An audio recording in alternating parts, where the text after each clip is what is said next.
আমরা আবারও চলে আসছি একটা নতুন ভিডিও নিয়ে।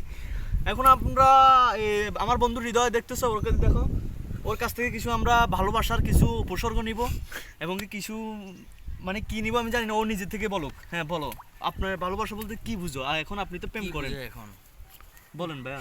ভালোবাসার অর্থ হচ্ছে যত্ন। যত্ন, ভালোবাসার অর্থ হচ্ছে দায়িত্ব। দায়িত্ব।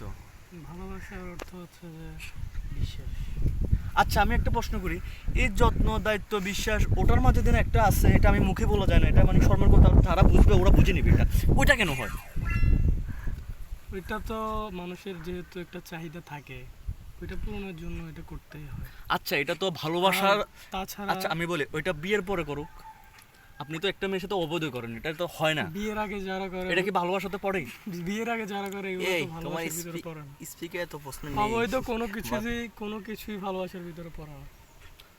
আচ্ছা আপনি যাকে ভালোবাসেন তাকে পাইছেন? যাকে ভালোবাসি তাকে পেতেই হবে এমন তো কোনো কথা নেই। এটা রাইট। তাহলে আর ভালোবাসতেন কেন? ভালোবাসলাম কেন এটার কোনো ইয়া হয় না। যখন ভালোবাসা আবেগে কাজ করে যখন- শুধু।